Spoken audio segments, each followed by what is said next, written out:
Good afternoon. Can you guys hear me? Yeah. Good afternoon. Brandon. Hey.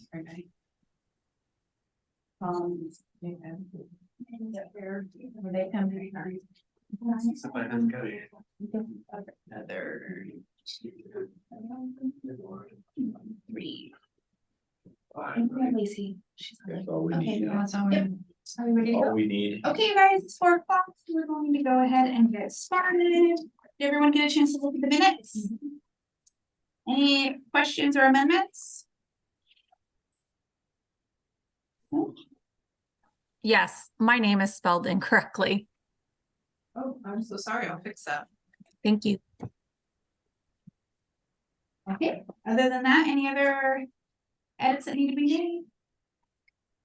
All right, would someone like to make a motion to approve the Make minutes? a motion to approve the minutes. I second. All in favor? Aye. Right. And it's approved with correction of Lacey's name. All right, so let's talk, do we have any visitor comments? Do we have any visitors today? Alexa, she's. Okay, then we will move on to Howard's term expiration.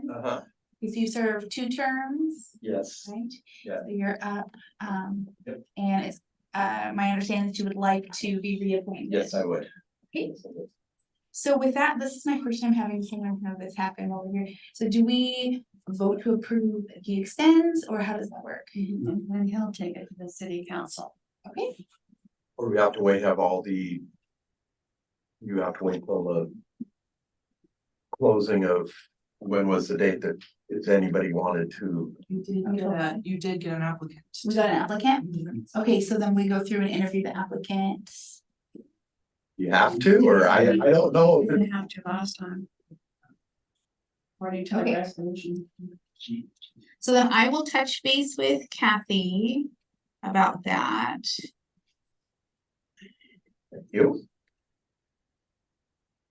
Case for yourself there, Howard.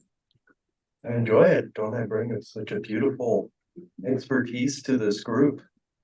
Being a thorn in your side, the curmudgeon to the group. That's the part you enjoy. But I think I fulfill an important role. No, you really bring a lot to the Parks Commission for sure. All your effort in uphill is just so greatly appreciated.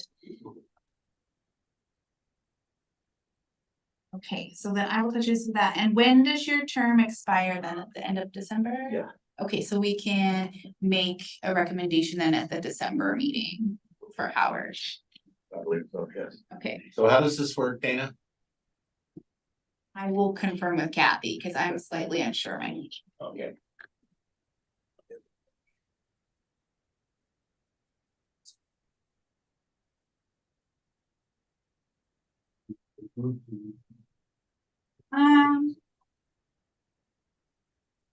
Brain. No, but I hate to vote and approve it and not be the way, yeah. If you guys would like to make a motion that we reappoint Howard, contingent upon that being okay with Kathy, I'll do that. We did that with. Right. Yeah. Did you have an applicant at that time? They put it out for. Okay, but have you received They have to any? do that per the resolution, but if the commission says, yes, we want him to stay on, they can vote for it. And then that vote is given to Brandon, and Brandon takes it to city council. Okay, and without even reviewing the applicant that we received? Then I guess I'll make a motion. I'm not sure what I'm making a motion on here, that, that we retain Howard on our staff.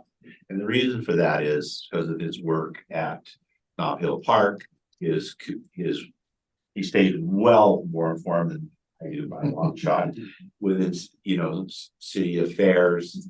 And, he's just added a lot to the commission. Plus, he comes to all the meetings. He's a member of the Urban Trail Subcommittee, et cetera, et cetera, et cetera. I think he has done, as much or more than most of the people on the Parks and Trails Commission. Yeah.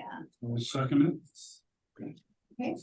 All in favor of retaining Howard on the commission? I- Aye. Any opposed? Okay. Then we'll move forward in the December meeting to make the recommendation to council, and that's if everything's good after I touch base with Kathy on how to proceed, considering the fact that we do have an applicant. And the other thing I'd like to kind of add too, it seems like we've really had a difficult time getting people to be on the commission. So I don't know who the person is that's, and that person could be extremely well qualified and be a great person too. But we should encourage them, an explanation should maybe be made to them and say, hey, but what I said, and then tell them, there's going to be other opportunities Absolutely. that they can apply again. it. We don't want to chase anybody down. We don't want to. Yeah, we don't chase anyone else, no, I agree. no, and Okay, So Jerry, you made a motion, did anyone second that before everyone? I did. Yeah.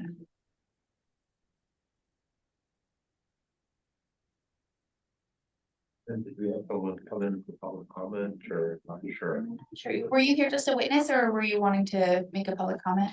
I just want to check it out. I just want to witness. Okay, hi Maximo. And then You maybe questions first before we. Yeah, because she wasn't on the agenda, so I wasn't sure when you wanted, I didn't know, but she said she was here as staff, so I didn't. Yeah. Oh, okay. Hi, Gloria. I'm Dana. Hi, nice to meet you. Nice to meet you too. Did you get the questions that I had typed up? Okay, great. Yeah, so, I only see, what, 4 questions here, is that? Yeah, 'cause I wasn't really sure. You can, yeah, if there's more that pops up. Yeah. based on the answers. Yeah, we can talk about it. great. That would be awesome. So the first one was, what is the appropriate process for securing and utilizing funds for needs in the park? For grants and other fundraising or funding sources? And so most of this is generally done through the budget process. I don't know who on staff that you work with as far as processing the budget. Or doing budget asks. But in the long scheme of things, you would need to, somebody from staff in the parks department would need to work with Mohammed and make sure that those funds are secured. Okay, so with like fundraising, because I feel like there's been a little bit of confusion in regards to what avenues we can receive funds. And Right. so with, because I know we have a grants committee now that's formed in hopes to apply for some grants, just on behalf of the parks. But we also had a recent fundraising done on behalf of E2C, and I know that's another one of the questions there that I provided for you. Which was not, it was kind of done separately, and then the check was just given to me. And so with those kinds of donations, fundraising that's not directly affiliated with the city, I think that's where I was confused, is what do we do there? Right, so in my knowledge, it is affiliated with the city. So whatever you do is representation of the city. And so you have a staff person that is kind of in charge of that. Okay. Okay, and they should provide you the guidance as far as and be able to report to, say, finance staff on, okay, we raise this much funds. They come into the city They get.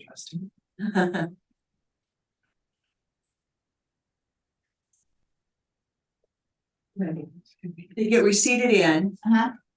And then they're applied, to what, if you've budgeted for them, great, if not, then depending on how your budget looks, the Parks Department budget looks, then we may have to go for a budget revision, Okay, which goes through city council. And that in order to expend the funds.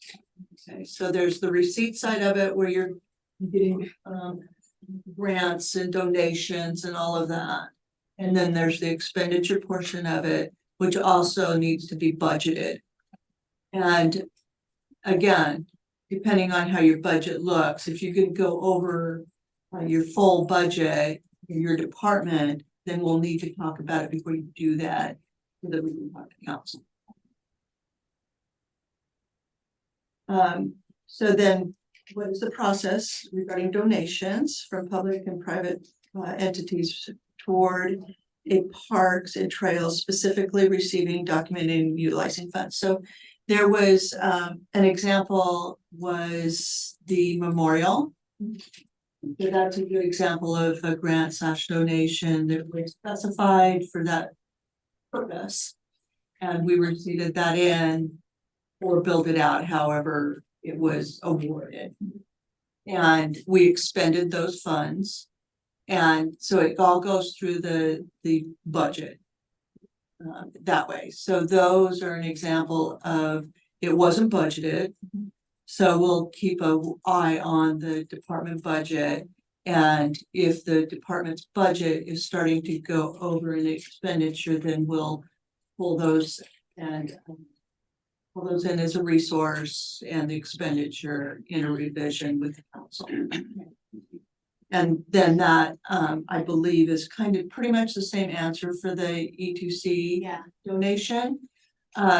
If she specified a specific park or use for those, then it should be documented when we receive it. And then it should be documented for when you expend it. yeah, so in that case, she just kind of donated it as a general donation to the parks. We had approved a couple of uses for some of the funds prior. So then it came up to like, what kind of account does it go into? Is it separate from, is there a specific account that it goes into? No, These kind of donations? it's really up to the department, Okay. department to keep track of how funds are being expended. Okay. If it's outside of the budget, you'd still use, say, programs. For instance, and expend it from that line item. But if that line item ends up going over because of that expenditure, then we'll need to talk about doing a budget adjustment. But that again, falls back to city staff that's watching the budget and managing that. What confuses me right there is because I have a budget specifically for things for this fiscal year, and if I don't have budgeting to buy 22 signs for Dalton Lake, so then I take that out of an item line that I already budgeted for, but I didn't get that extra $1,000 into that, so potentially you're just using what I've already budgeted for the year, and you're kind of robbing it and hoping I don't go over. So it's, Yeah.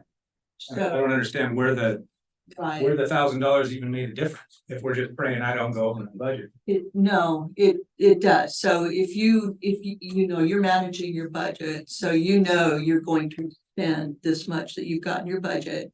And now you have this additional expenditure base that's come from a donation. And you want, and the department, the commission wants to spend that, then that's when we do a budget adjustment and we take it to council. Okay, is that coded differently when I code it, or is it coded the same as another budget line item? Line item would be coded the same, however, you'd note on that this was utilizing such and such donation. And then that way. Same line item, just separate way of keeping track of it. Right, exactly. And then that way. That's on me to keep track of that. It is, it helps us in finance when we're, inputting the data on an invoice, for instance. If you've made note that this was, utilizing donation, such, we can input that, and then when we run a report, we will see that too. That's okay, you went over your budget, this $1,000, and this is why, and this is what we need to bring in as resources, yeah. Makes sense. Does that help? It helped me with my process, probably didn't really help you. I'm the thing is, I have a budget, I try to stick to it to a T, that is Right. a big part of my job. So Well, that's part of what I'm trying to clarify is that it sounds like a lot of this stuff we're still, because what I'm being told is to go to you, to go to you, to go to you for these things. But then how do I make sure that we're able to attain funds, get it where it needs to go, and then go to you and have it utilized? And that's simple, if I make notes and then they use those notes to keep track of it, it's fine for me. I do have to ask us the specific one. We've had 2 grants from the Portland National Nature Park. Okay, And the city took the money and then we submitted bills for like plants that we bought, if that's still allowable. sure, yeah, So, that's the way that would be run. okay, yeah, that we just get the money, they'd sign it over to you, but it'd be an account for the park. And then we Right. submit the bills for that. The revenue, the resource would be donation in, right? Yeah, And then the expenditure would be expenditure out. okay, so it's still, Yeah. okay, that end of it needs So some. it's the same process as. Okay. I have a question for Buck. Go ahead. So, Buck, let's say that we requested something from you. So do you have discretionary funds that are in your budget? Some, I wouldn't say I have a lot, I don't have a huge budget like everybody else, things get tighter, but, I don't think I'm budgeted up against a wall to where, it depends on what you wanted, I mean, if you want a new truck, no, I'm not gonna give you that. But if you wanted something that was $500 or less, yeah, I can work with you, I mean. So you do have, so you have a little flexibility in your budget then. Yeah, that's built in, we're not up against the wall, that's one goal you don't wanna be. I understand, I'm new to this, but I'm trying, but, yeah. Thank you. And so the process for us would be to discuss what we'd like to see. You know, say, Paul wanted a sign that had been stolen from the BMX track. So to replace that, and maybe a few other signs, or maybe one of the parks needs a kiosk. You know, so we vote on that or we discuss it. And then once it's approved by us, you know, for the parks, the different parks, that is sent to you. That's my understanding. Okay, Then I think it's up to me to decide if we have the money for it. And it's up to me to code it properly and me to put notations on it if we do have donation money that can be used. And then they'll keep track of it, and the rest of it is my problem, not yours. yeah, I think we're trying to use that $1,000 for. You're here loud and clear, you wanna spend that money. Okay, So what would be helpful going forward also for Buck and then for finance is that coming into the next budget cycle, we're gonna start working on that at the beginning of the year, beginning of January. And to pull together a list of wants basically, or needs. You know, you can have your needs column and your wants column. And pull that together so that we can work that into the budget. And then maybe work, when you're doing that, make kind of a priority list too. So that if there's some shortfalls, then we know what your priorities are. That would be super helpful. Thank you. I think overall, we've kind of answered most of those questions I that believe we've so. discussed. May I propose one more kind of Sure. hypothetical? So say I wanted to secure some funds through a fundraising opportunity. What would be our guidelines in regards to raising funds for the parks? that is kind of an area that I'm not super familiar with. It would be the same kind of thing, so you'd need to. My concern would be the internal controls on that, okay? Which means that how are you providing security in those funds that you've raised? So Okay. somebody giving you $100, how are you securing that and documenting it and making sure that it gets receipted in? That would be, So you don't have a procedure where we would give the money to you and you would document it, and then when we want to get the money back from you. yeah, it goes through the six, so the receipts go to the utility billing office. Where they do all of the receipting, basically. And so those, you'd say, this is our fundraiser. And this is how much we've got, and so they would receipt it in, that goes into the revenue for the parks, okay? And then, if you've already budgeted that expenditure, then you're okay, right? If you've received enough money to cover that expenditure, then there's no additional things that you need to do. So for me, the sensitive part is how you run the fundraiser in order to make sure that those donations are secure. And do you have any recommendations, guidelines, blueprints, or somewhere that I could go to make a plan for something like that, if it's something we wanted to do in the future? I don't. But it is something that sure that we could work on Okay, together. I would love Yeah, to find so more funding streams, and I think that we've talked about similar things in the past, and having an avenue to be able to receive more funds for the little ones, the signs, the improvements that are not already in the general budget. It's an area that I feel has been lacking. so we have staff that have has done fundraisers in different jobs, different volunteer positions. And probably a good way to do that is to reach out to them. And then Jamie Ford in Lily Billing Desk, she's worked for a nonprofit. And Jamie Edward, she's done a lot of volunteer fundraising kind of thing. So we're good with them. And as long as you've designed a process and we know what that process is, then you should be fine. Maria, I have a question. Yeah. We're doing a friends of kind of make this whole process easier that the library does, where any grants or fundraising or any donations go into there, and then it would go into the Parks General Funds and disrupt their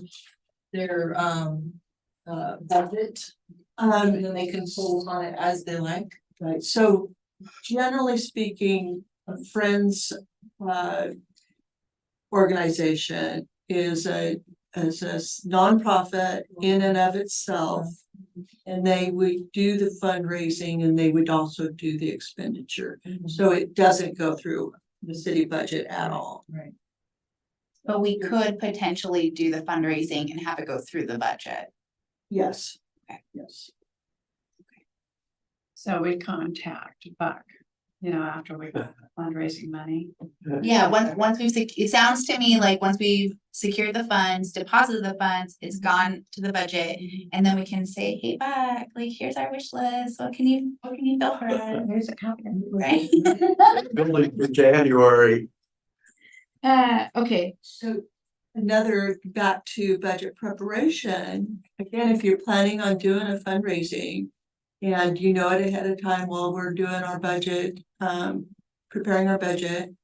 If you can give an estimate of what your fundraising is going to, you're going to secure. Okay, so it's gonna cover these projects, basically how much these projects are gonna cost. You wanna get this much fundraising. If you could give us that fundraising revenue and the fund and the expenditures and give those to Buck.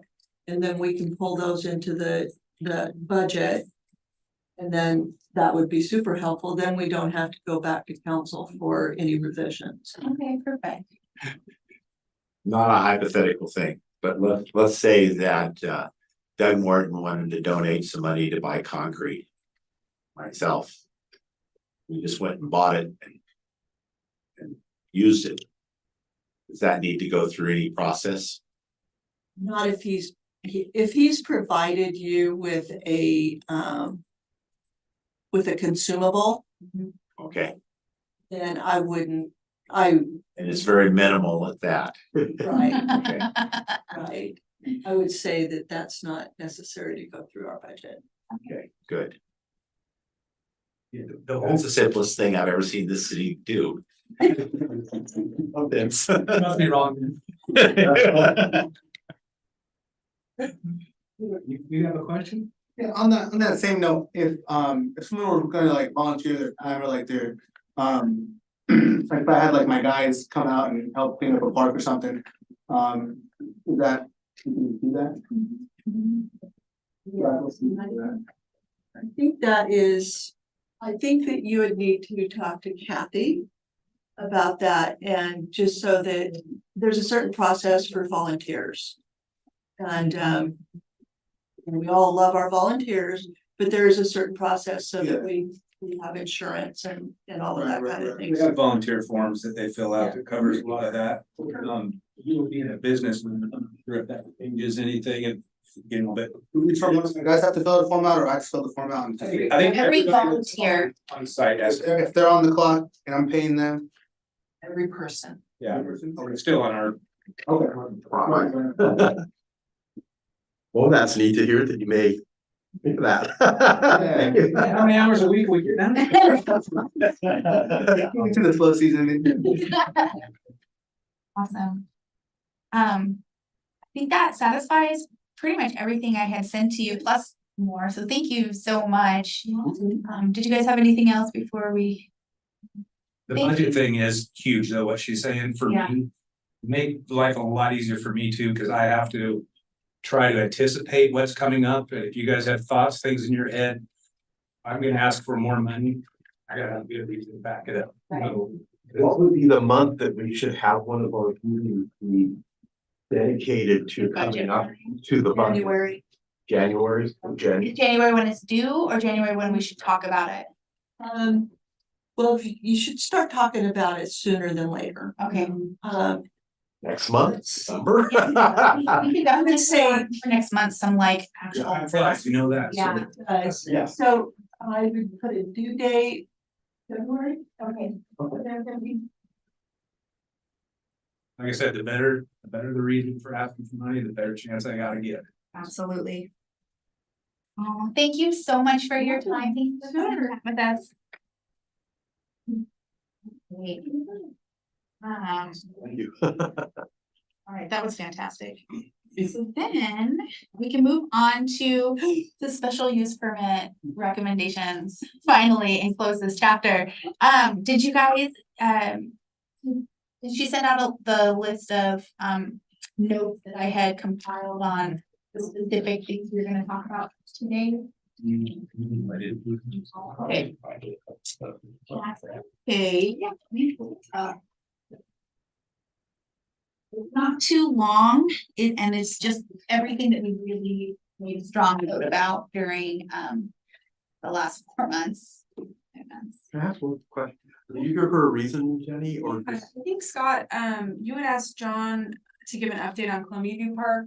Yeah. He's like here, I can go run and grab him, but he asked me to come as well.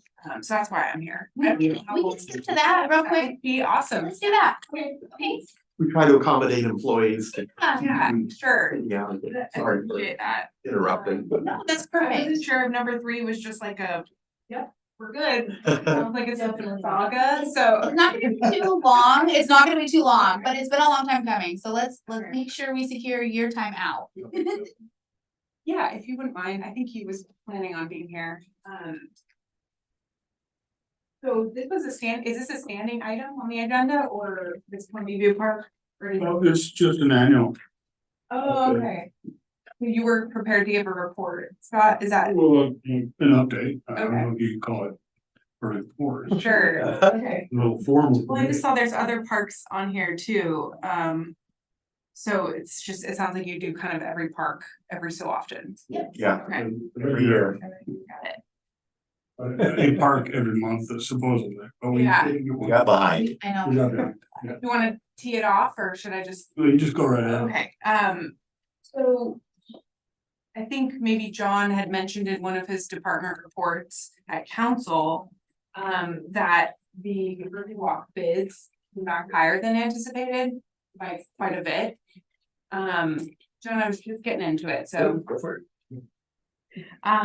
So we had budgeted for construction in the park at 3 million. So that's how much we had budgeted just for construction alone.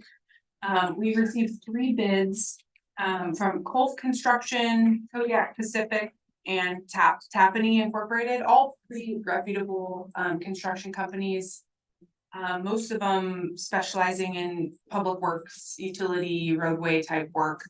And their bid average between all 3 of them was 5.2 million. And we had budgeted 3 million.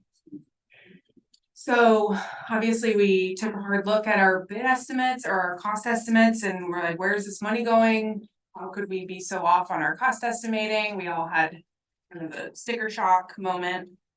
And we asked our consultants who were, paid to do cost estimates, like, what do you guys think here? What is the culprit? And there wasn't really a solid answer other than inflation. All the items were costing more than we anticipated. The stage alone was about $1 million. The stage and the storage structure. The covered picnic structure. That's what you were estimating was gonna be $1 million. No, this is bid average. So between those 3 bidders, the stage was 1 million on average. There's a covered picnic structure next to the playground. The total of both of those things, the playground and the covered picnic structure, were over or around 650,000. So for a new playground and a picnic structure, 650,000. So, John, if you want to talk about the grants or, what do we do from here? I think. So on top of all that, and obviously we're having sticker shock over the cost of these improvements, and the Urban Renewal Agency is the agency that's gonna fund these improvements. There's grants, some of the Riverwalk pieces, but the rest of it was gonna be loans. And then there'd be the debt be serviced by the Urban Renewal Agency. And we didn't contemplate that much project. But we do have about $1.5 million in grant fund that we don't want to lose the opportunity to use that. So what we're thinking about is deferring the things we can't afford, frankly, because of the impacts to the Cascades leaving.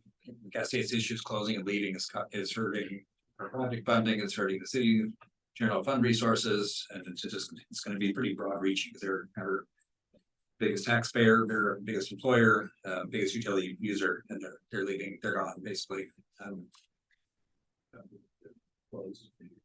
So just reeling back, being in a position where we don't overextend ourselves and doing the things that are going to leverage that grant. So then that's doing the Riverwalk improvements, maximizing it. We don't want to do a lot of things half well. We want to do things really well and do the best improvements along the Riverwalk, and then those other basically leave everything as it is. So the existing stage would stay there, the existing playground would stay there until we. So, John, maybe I just misunderstood here, but so how, I understand that you had allocated or budgeted 3 million and the bid came in at 5.2 million. So does the city have the 3 million to spend? Yeah, so the budget for revenues is 1 million in park SDCs, 1.3 million in grants. So that gets us to 2.3, and then the rest was gonna be from the loan process with the state that John talked about. So yes, we have the funds to do the Riverwalk. So not borrow the money from the state, how much money do we have? Cash on hand, Oh, no, with the Grant and the SDCs. 2.3. 2.3. And the grant funding has a timeline, right? Like we have to do the project within this date. We applied for just the Riverwalk. You know, we can do some internal walkways through the park to kind of stretch that money as much as we can, but I think just leaving what we have alone will allow a blank slate for future funding for a playground or for a stage or. I've gone to a couple meetings on the Riverwalk there, which is gonna be absolutely gorgeous. Yeah. So let's say the Riverwalk starts at the end of the park there, right? It'll extend to the Cowlitz roundabout still. The Riverwalk is. Are you gonna have a roundabout? Yep. Oh, that's actually gonna get built. The project is still. Being built. That's a different Ah, funding source. I didn't realize, I thought, okay, so Yeah, beach. so the whole walkway along the Riverwalk, that's going to look like all the plans that you've had with the beach and the sitting area and all that sort of stuff. Funding for phase one, that goes to the Cowlitz roundabout. So just basically just from almost where the courthouse is over to. From the courthouse, yeah. Okay, great. Yep. Okay. Okay, So future phases of the Riverwalk, those were never proposed for construction at this time. okay, so the part that's not on the agenda right now. The Bluff Trail is the part that connects to Nob Hill along the bluff there, that part's being built with the same funding as. This is totally off the subject, but just, I probably covered off subject, but where the bluff trail ends at the stairs there. You know, that goes up into, and there's a little pond that's past there, retaining pond. Well, is that the end of the bluff trail, or will the bluff trail run all the way over to Plymouth Street? It'll connect with the sidewalk infrastructure of the roadway. Plymouth Street, Yes. oh, great. That's the best news I've heard. in just- I wish all. You know why I feel that way, but yeah, that's great, thanks. So what does it look like with the additional funding coming from the park itself, the stage and So the Urban Renewal Agency will catch up with it in time. It's just a matter of, because it, you know, Cascades leaving is taking over $70 million of tax value off the tax base, so it really is a huge depression. And that'll come back, and as that comes back, the Urban Renewal Agency will continue to perform and collect the increment. And it's just a delay of time. We know the money is gonna be there eventually. do you have any idea of time? Well, A lot depends on the opportunities come along. The new, the solar gonna really. Utilize purely urban renewal, we would want to leverage that with additional grant funding from the state. We wouldn't want to just use our own money outright for the stage, for example. You know, Travel Oregon could be very interested in funding a stage or an event center. You know, there's other sources of funding that we can utilize. It's just, Do an urban trail. we gotta be patient. Sorry, John. No, that's one of the things we strive and done really well over the years is to leverage money with outside sources. Yeah. Get these grants and get more outside dollars to attract local dollars and get bigger projects. Yeah. We've done that. Pat ourselves on the back for that. This is a setback for sure. It's. But actually, in the future, John, it could maybe even be better, right? There's a possibility. Always. Be optimistic. Like your attitude. Appreciate that. It doesn't feel like it sometimes when when we're faced with these kind of challenges. What's a million here or there, huh? So, okay, thank you so much. Question, Scott? It's just kind of your, okay. It's- It's still the same time frame for construction, it's just the project's been pared down. Hey, one other quick question here that's semi-related, but the construction that's going on down here. When will people be able to walk across Plymouth Street Road down there, the end of the area down there? When will people be able to actually walk across that road? What are you estimating? I know you can't give me a hard date. Have the idea of that, but A year more, 2 The years? full answer is when their contract is done. I mean, I think that's September 2024. seems like it. Oh, so next September, that's what we were told. Their contract is, at this point, that's when they're gonna be Be done. wrapping up a lot of that work down there and moving up the streets where it's really gonna. Okay. That's when the fun starts. So the latest possible date would be September 24th. Unless their contract gets extended, like that would be the, yeah. Okay, Are they gonna build an actual street that goes all the way through so that once they're done, there'll be a connection between here and there, or that's a future too? So that's future phase and probably will go along with development, build its chunks as they go. We'd like to be able to do it all, but within our limits. You have anything else to add for the Columbia View? Well, I mean, I have just our basic Yeah. rundown from the year, so it's nothing that you need to stick around for. Thank you for the invite, because that was something I talked to council about coming back, and talking about these, what we're not doing is, it's not quite as fun, but. Yeah.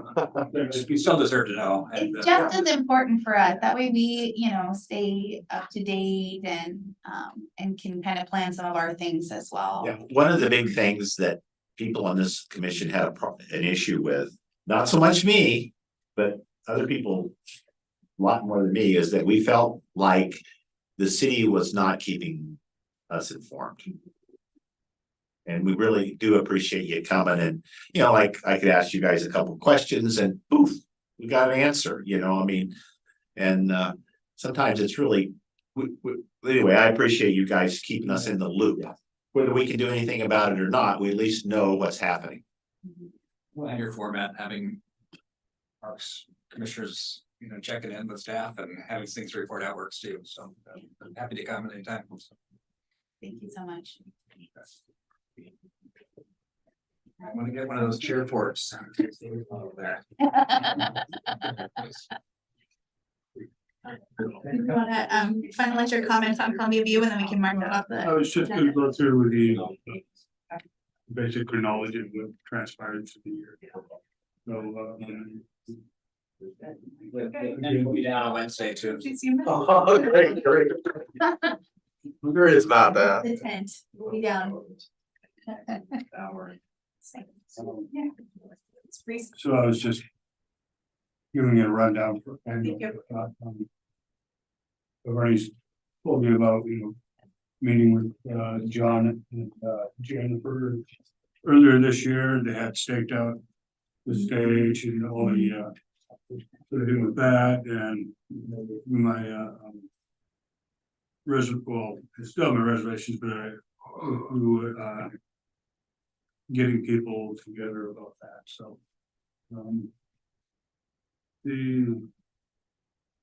I also think that, if we would have been included with the design from the outset, a lot of this would have been averted too. So as we said, communication, as Chair just said. Going with 13 nights, it was successful again, well attended, at least once. I went to most of them, but they were all well attended. Had a security issue, I'm sure you guys know. Teenagers, kids hang out in front and back of the courthouse. And then once they get congregated like that, they're, peer pressure, and they get into, no good sometimes. That's what I think. That's what happened. I'm not 100% sure, but the following concert, we had a police presence, plus they were charging a couple dollars for entrance. Really? Yeah. Hard now to get into 13 nights. And that's another thing with the permitting process, if they change, the parameters of that. So. That's I was actually the security guy for that event. okay. We were letting the people, if they swore not to cause trouble, come in without paying, and we weren't charging the adults. We were just making the kids promise to not be causing trouble. But if they didn't promise, we would charge them. Yeah. How much did you get?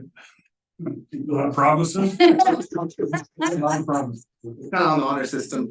Threatening to charge. Well, I heard about it and I called Brandon about it, and he was wondering about it and how it all transpired. How it could, all of a sudden start charging people more. Right. Without going through a process. Right. That's, one of my reservations about it.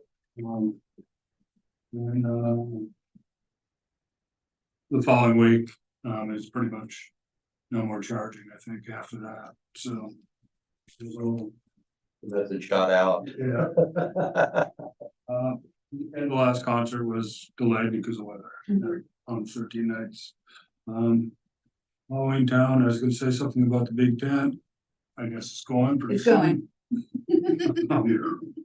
There was an issue with the workers there, with campers parked there, Mhm, parked around here at the back end. mhm. So, just putting that out there, cause that's, I think it all goes in, we. So, Yeah. Yeah, I'm not sure, again, with, this could be with the permitting process too. well, I'm not planning on touching any of that today, just so you are aware. Uh.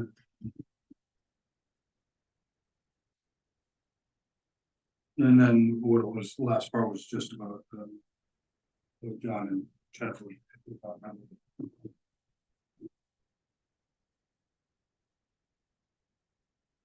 And one last thing, that flat part that we have back out there where we have seen the beer, vendor there and all that. It would be nice during the summer having a couple of food carts down there, umbrellas, so another food option. Not that I'm again, but it's Crooked Creek was down there. Yeah. And if they build a shelter that had heaters, I think that's in Oregon City, and it's wonderful, they have probably 40 cars. But even if you had 20 or 10 or 15 start out, if they were right across away from that, people could get their food, come on into Crooked Creek and get their beer. Whatever. Well, I'm just thinking about, like an afternoon, if people come out, can sit down there, have a view of the river and that type of This stuff. would be a hub for anybody that wants to come to St. Helens anytime. Yeah, Because that was about a month ago, I think we went there. And we couldn't get over that. We were looking for a place to go. And it was packed. And you had every option available that you could pick up. So it might be something that could be looked into because people need to eat. They come down here if they wanna shop or yeah, whatever. it's just So- another thing to entice people to come down. there's a lot of potential there. All right, now we're on to Heineken. Okay, Yeah, we can continue. it's next on the agenda, and It is, yeah, and then we'll come back up because we skipped number 3, but we'll come back Oh, up to yeah. it when you're done. if you want to, we can go. Oh, all right, with- we'll finish it. Sure, we'll, yeah. All right, just to go again throughout the year. The big thing was, Patrick, Burkles observed some native plants in there, which included, I told you I was gonna give you guys, tell you guys what they were. It was camas, Nuttall's toothwort, giant white fawn lily, and giant wake robin. So those are the 4 that he identified in there, and then asked Buck to suspend it, mowing for a while, to hopefully they could propagate. I'm not sure how that worked out. I don't know. They propagated very well at all. We held it off as long as we could. We I know you got some flack about it because people don't understand what's going on. but- Yeah, so I mean, going forward with that, I still don't, do we set off a chunk of a little piece? Not mold for, Can we put What? together some little, like the little temporary metal signs that we can put up once in a while where it's like, it's not a messy yard, we're trying to reseed some natural plants. Yeah, that probably wouldn't hurt. It would at least educate people a little bit. Yeah, Yeah, that's no problem. okay, You could put a QR code so they can see what it looks like. yeah, with the plan specifically that we're trying to help. To reseed In a and, restoration area. yeah, Keep that in mind to bring it up before it happens. okay, in the budgets. yeah. I would love to see some signs. I would love to see some signs that say like sensitive area, stay out of the wildflowers about to bloom. If you have enough weather, you can not build.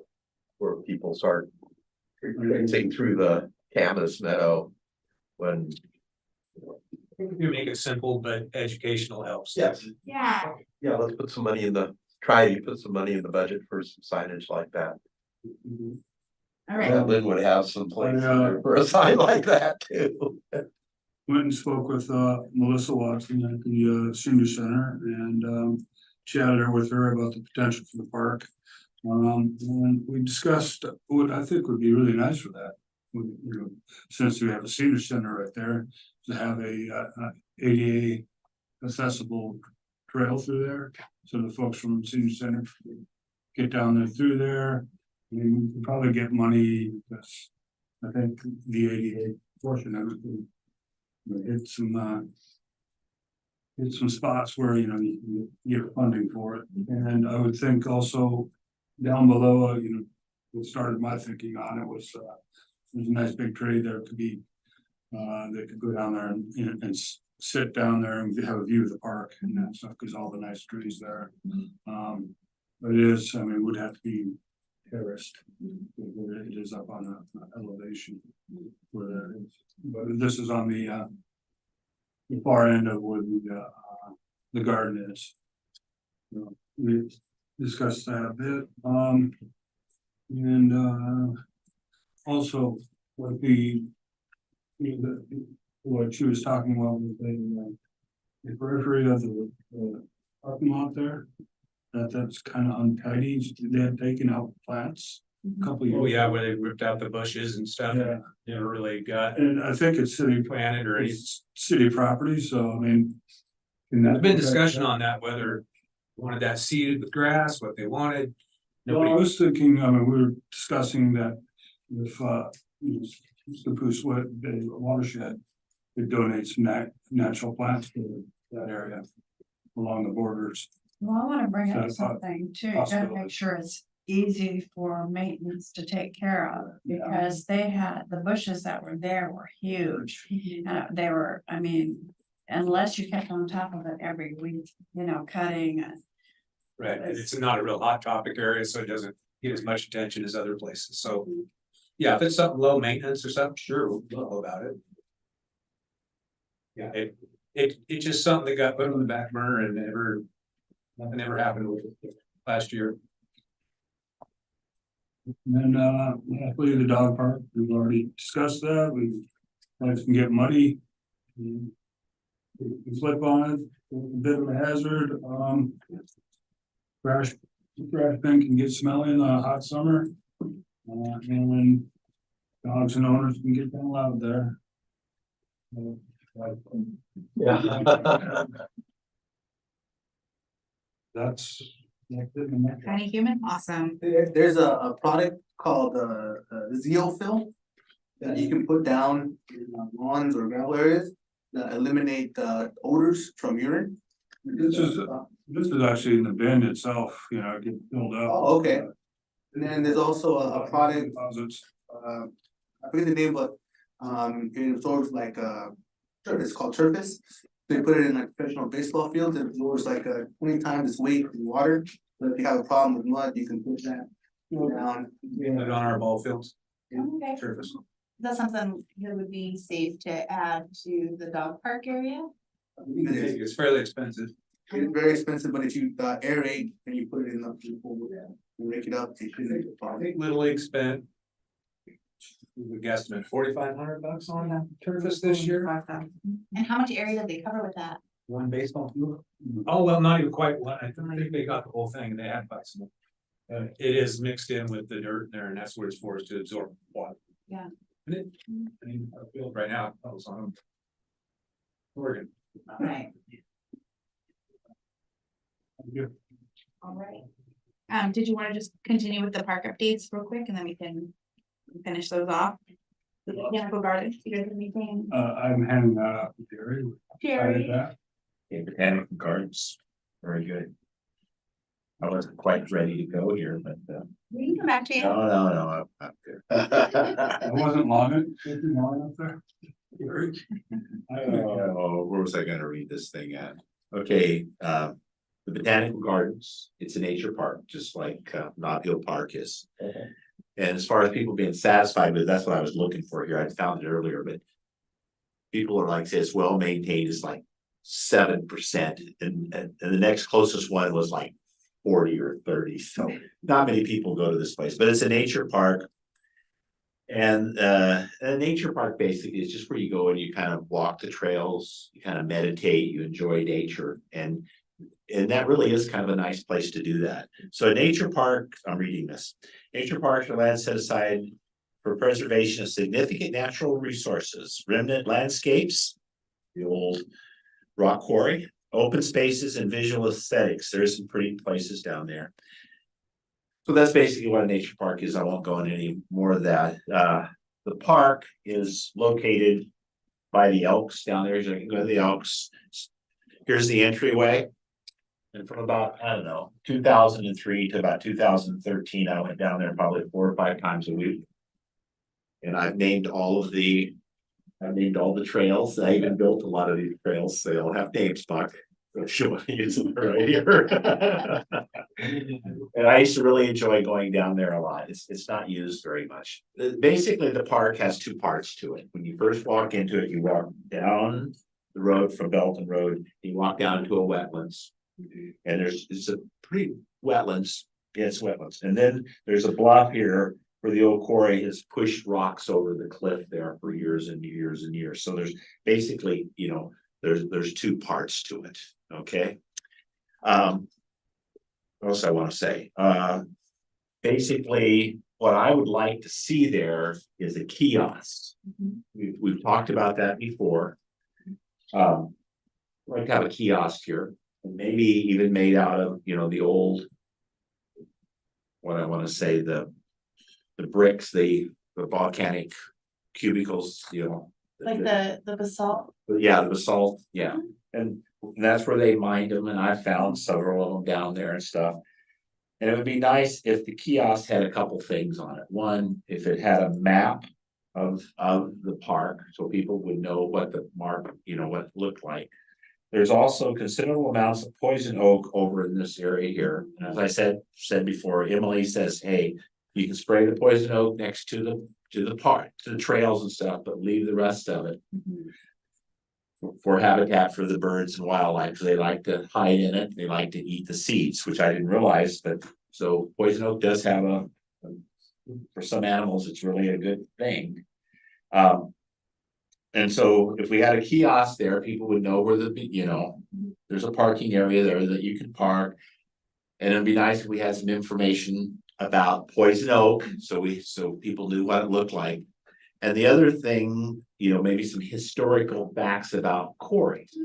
So one of the things that we went through, I don't know, 3, 4, 5 years ago, I know Brandon was on and it really never went anywhere, because I said, hey, maybe we should rename this place, because it's really not a botanical gardens, it's a nature park.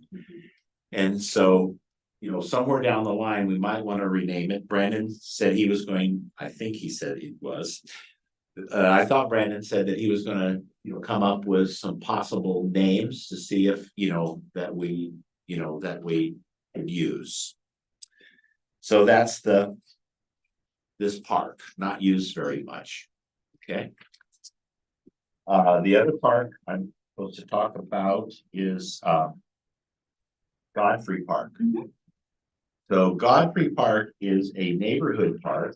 That's the definition of it. Come on, I had all these things I thought here. So, it's a neighborhood park.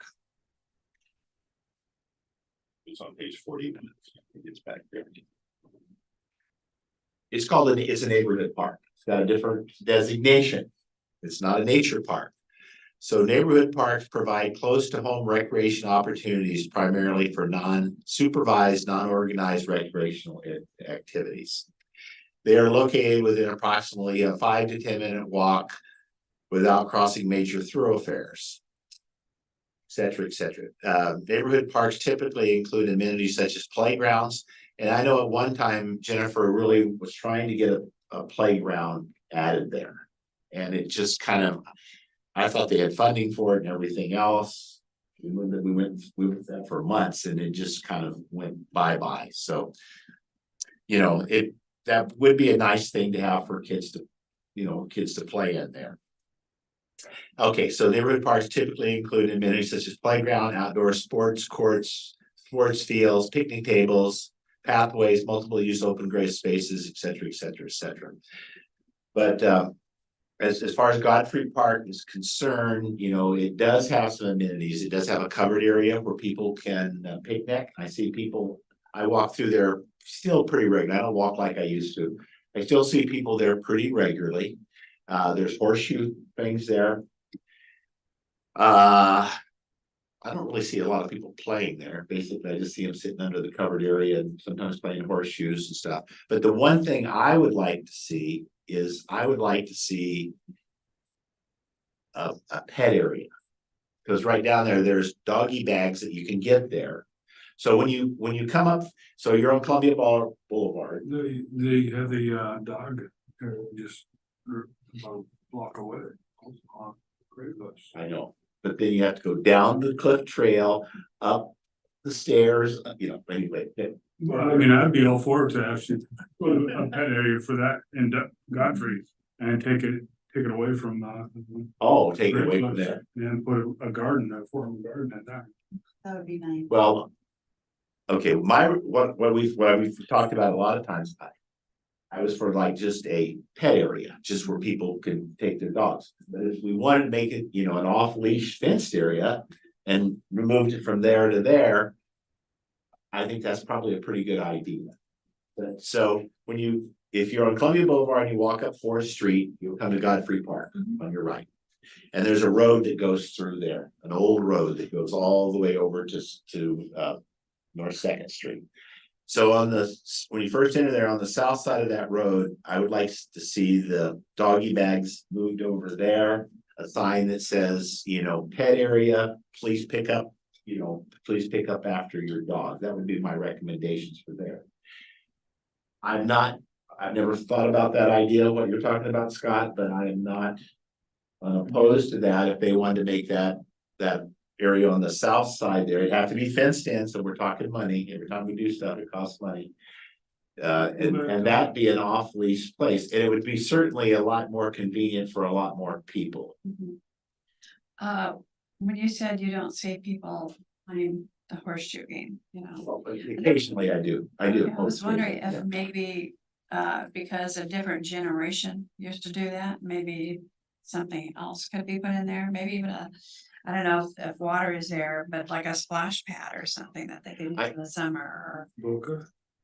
You know, but that's the first thing that came to me. There's no water there anymore, but there's a close enough water line that doing a tap wouldn't be a big deal.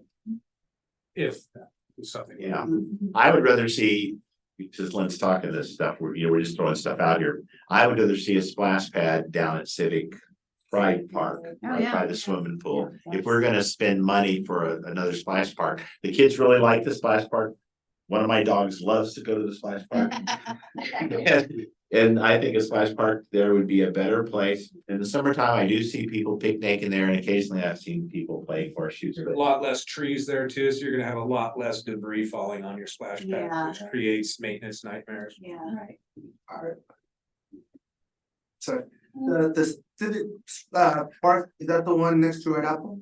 Yes, I live right next door to that, and I've lived there for 8 years, and I've rarely ever seen anybody use that park. I didn't even know it was a park. I thought it was the lawn of the pool a year ago. Something we've talked about multiple times, that it's in need of amenities, it's in need of signage and. When I was a kid, it used to have somewhat of a playground, but it doesn't have anything anymore except for one bench. Yeah. yeah, I It's ridiculously high too, like my.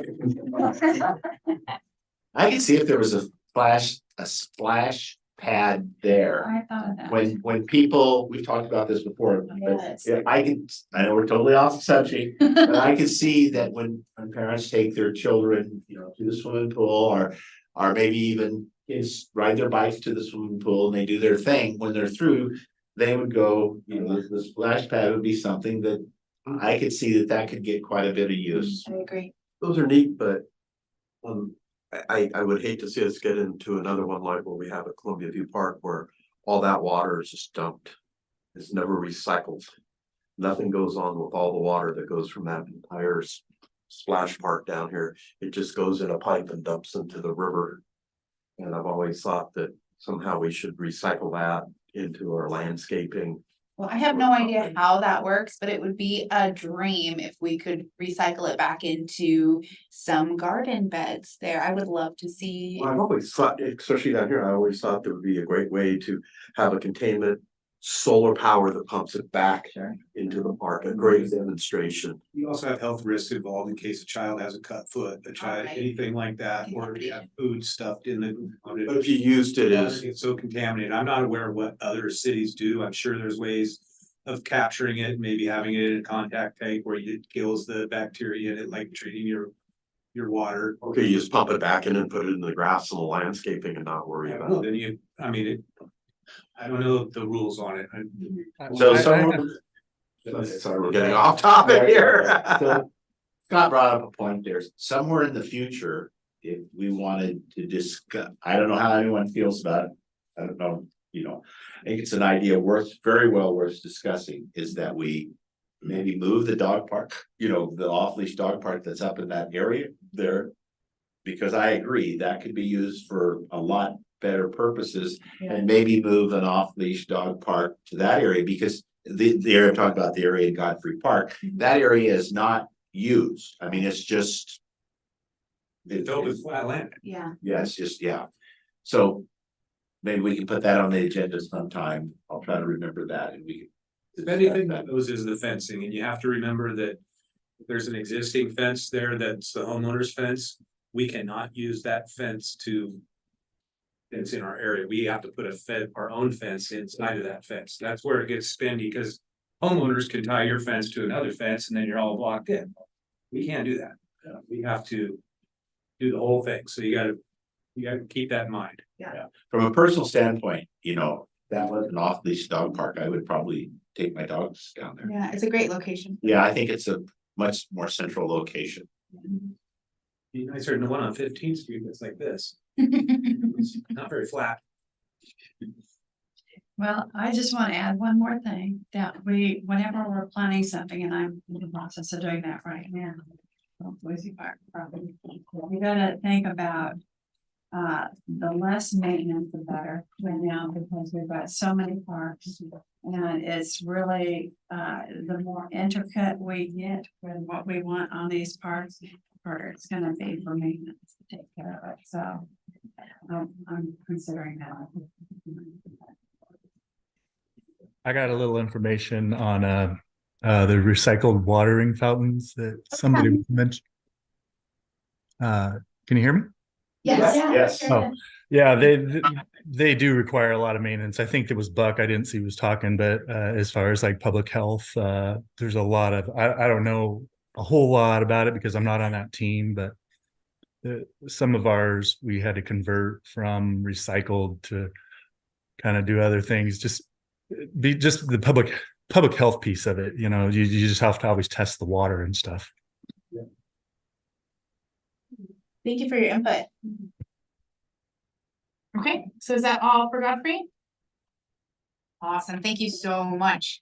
Okay, so then we will touch base quickly on the special use permit comments that I've collected over the last several months. It's nothing too crazy once I put it all together. And I have my original copy, with all of our papers in it, so if you guys don't have where the items are located that I'm talking about, I do, and you're welcome to visualize it. So the first comments were regarding section 80830, and the discussion was based around considering changing the requirements to get a permit from 50 persons to either 25 or 30 persons. And after the remaining conversations that we've had, I'd actually like to remove that from the conversation and not consider it. Because I feel like it's actually really appropriate considering everything else that we require of them for the permits. In addition to later on in today's discussion, there's another potential for editing costs based on volume of people, which I think was really our our intention there. With cost per volume of people and what they were doing. And so I don't think it would be appropriate to change the requirement. Currently, we require from, oh, yeah. Okay, great. So currently we require if there's going to be more than 50 people that they have to get a special use permit. And I think that's appropriate rather than changing it to 25 or 30 people as we had initially discussed. The next item would be section 80840. And on this one, we talked about striking item line 2 and line 3. So line 2 said any, so this is exemption. So this chapter shall not apply to the following. What number are we on? 08 or 8.0. Sorry. 8.08.040 exemption. There's page 5 on the bottom. Mine's not numbered. Okay, page 4. Depending on which one you got, mine initially. Under the heading of exemptions. Okay, got it. Okay, so under exemptions, it said this chapter shall not apply to the following. Number 1 is any regular organized and supervised school district activity or program that takes place on school property. The second item was any activity of a municipal corporation or governmental agency. And the third one was recognized boating and yachting organization activities specifically exempted in chapter 8.28. So we discussed striking line 2 and line 3. And Did anyone read what chapter 8.28 is? No. So what that is so if you read it, it says recognizing boating and yachting corporation activities specifically exempted in chapter 828. It Okay, doesn't say all boating and yachting. It says boating and yachting exempted in chapter 828. do we, What chapter 828 is boating and yachting that are on the docks. so they're on the docks? So they're already paying their docking and yachting fees. Okay, And I don't think I've ever had a special use permit that were down on the docks because special use permits are usually for for the parks, things. right? So. Okay, so would it still be appropriate to strike that then, considering the fact that it's not being utilized? And I believe it's made that way specifically because we don't charge them special use permit fees when they're already paying their dock club fees, their boating fees, you know what I'm saying? Okay, They're already, yeah, that's why that was specifically made. okay. My understanding of it from our previous discussion was the fact that when this was put together, what I was told from one of the commission members was that there was multiple members of the yachting club that were on the park Oh. commission at the time, and that's why they had put that in. And so that's yeah, and I'm not sure, that's what I was basing my opinion. You might want to double check too and see if you strike 2, any activity of municipal corporation, if that also means. Should you say no? Exactly.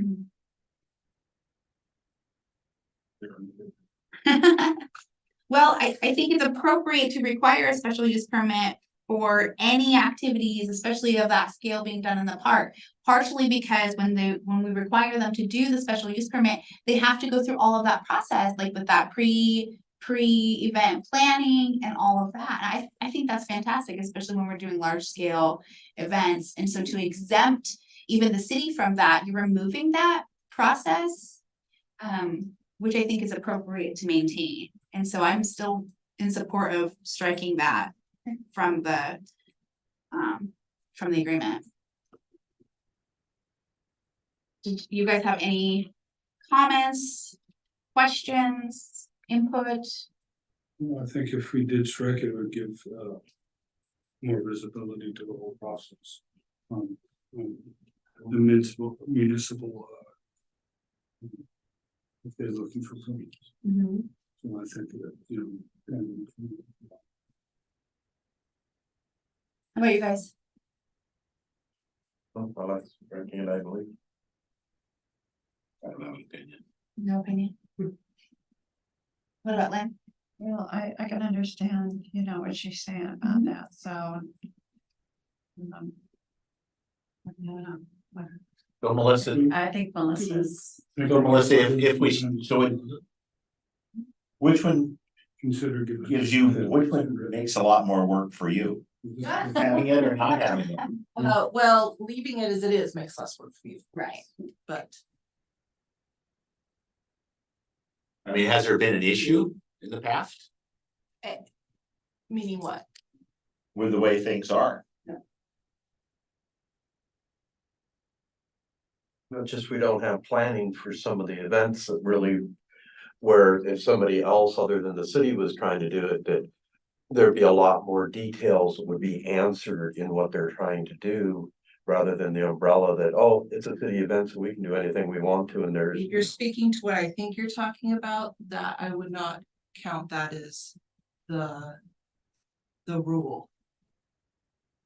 I know that when we went through all this before, we all sat in there and agreed that. Yeah. We follow our own rules, because if we don't follow our own rules, then Yeah, we're setting a right. bad example for everybody else. How can we expect them to do it if we don't do it? Right. Um, But this would also be like any municipal corporation, so say any other municipal corporation, not just the city wanted to come in and hold an event in I our don't park. have the FBI knocking on my door very often. Right, but and that's fair too. Usually it's just us throwing our own Citizens Day, maybe the library asking for something to read books to the kids on a sunny day. I mean. All that things seem good. So with that discussion, does the commission feel they want to make any amendments or leave it as is?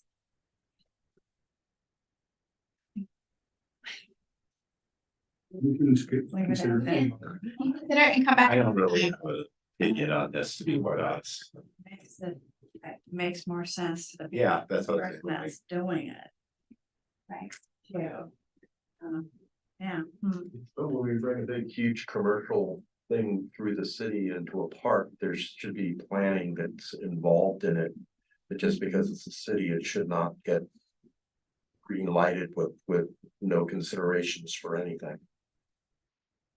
Can you think of an event where there's no planning though? And I'm thinking like Citizens Day, they plan a year in They plan it advance. really well. They're holding meetings, and I think any big city event that I'm aware of, there's lots of planning that goes into it. It seems like it's working by what you were saying. So I would say I think I, 99% of events that I do, and I do hundreds a year, yeah, go off without a hitch, no issues. I mean, we had one softball tournament that left too much garbage, and boy, did we run them through the ringer. And it's now marked in their notes that they're on the list. so I'm gonna vote for not changing. I mean, we've got that one event that we always come back to, and I've always thought that there needs to be more consideration. Talking Halloween Town. Yes, there needs to be more consideration going into a nature park about what activity you're having go on in there. You know, Well, I, because on it's that really- note, I feel like that's a special case. It's Agree with you. Mhm. It's an exception too. different, and I think it needs attention also, not necessarily the intention of this particular thing. I agree that there's a lot of room for improvement and edits there. Because we have our description of what a nature park is, Yeah. and that really goes totally against Yeah. what. But really that's, nature I parks think are for the designed for. purpose of this particular discussion, Mhm. I'm not necessarily considering that Mhm. cluster of events Mhm. when looking at the rest of this. I honestly, early on in our discussions, kind of removed that from my train of thought when going through the special use permits, because it became very clear that we don't uphold this at all in that case whatsoever, and that's a whole other thing that I think needs attention to. Yeah. It was like when I was talking to John, you know, Jennifer and John can talk to us. Mhm. I think that any time that the city entity is going to use a park, it should be brought to our attention so we can put our input in. What we do with things like Citizens Day and whatnot, that always runs through us. No, No, what I'm They just happened. I'm just specifically talking about We talked about it this year, I guess. how Waytown, like, you know, people. You know, like 2 years ago when people were going up through the park, I went out through there and I'll be quite honest, I said this before, I didn't see much damage there. Mhm. But, you know, but the trails were probably a little wider and Howard, who's there every day, probably sees a lot more things. Yeah. But regardless of that. You know, he should have came before us and, you know, Howard could have said, hey, you know, this is some of the things I'd like to see and we Any could. concerns to be addressed. So anytime that the government agency. Or, you know, is gonna use it, I think we need to be informed, because they're gonna probably talk to Buck, I would assume. Yeah. You're always, yeah, and then Buck could say, hey, Surprises. you know, you need to, you know, if it's. Hopefully they're planning in the future, then Buck can say, hey, you need to come and talk to the Parks and Trails Commission to see, you know, what they think about this. I agree with that with some limitations. I don't think it needs to be, Point blank, yeah. someone has a birthday party, they gotta come talk to you guys. I don't think it's, I think within reason, yeah. Once you start having more than 1,000 people going through an event, then that to me really. Well, you know, I think it goes to the sensitive areas, you know, like Howard's real sensitive about Knott Hill Park. And I think our communication with those type of things is getting better. Yeah. Still plenty of room for improvement. I'm not sure that it needs to be a policy written on it, or it just needs to be common courtesy of, let's talk. I would say anytime Buck has you know, they come to you and you think, oh, you know, I really think that, you know, the Parks and Trails Commission should have a look at this. You know, you could be kind of the filter there, you know, and then if you don't filter it, we could yell at you in the next meeting. Right, and then I'll just, when you want to kiosk. Gotta say, you know, we're talking about some things that happened 2 and 3 years ago. But I've gotta say, this year, everything I've seen, Buck takes a real hard look at it. And if he's got any questions about anything, he's not only gonna come to you, he'll come to the meeting. You know, I That's right. mean, so. No, And he's so, done an excellent job, and I feel like the communication's improving. I feel like there's so many wonderful things that have come from the team yes. currently, you know, at hand, and that's wonderful. Yeah, and I really appreciate that. And so for the future discussion on the special use permits, do know that I hear your concerns on the events that shall not be named further, right? And we can address that at another time. gonna say, when are there any events over 1,000 in the park? Right, it's very limited, right? One. Well, maybe, I don't know, Citizens Day was pretty big this I year. think we got 1,000. Citizens Day? Ooh, close. Close. Yeah, it was big. And they ran out of food. I was very sad I did not get a burger. Two events. Burger. The community for you. It was great. Okay, so we can postpone striking 2 and 3 if you guys don't feel strongly about that. So then move on to the next item, which was 8.08.060, and that is in regards to insurance. And if we go all the way down to section number 4 of that, the only thing that I wanted to say here is to make sure that I'd like to ensure we have consistent language throughout the entire permitting process on what is required for insurance. Because here in section 4, it says that the coverage amount of 1 million, and then it's also listed as 1 million on the liabilities checklist for parades, which I know is not like an actual agreement, but a recommendation to follow. But it is listed on the notice entitled "Important Information Regarding Certificates of Liability Insurance for Events Held in or on City of St. Helens property." It's listed as 2 million. Right. And so I would like to request that the language be consistent throughout. So the first one you're talking about is the ordinance. Yes. So in order to change an ordinance, Yes. you have to make a recommendation to city council. So what is the requirement? It's 2. It's 2 million. Okay. Ordinance is just told. Okay, so then I would like to make a request that we change it in the ordinance.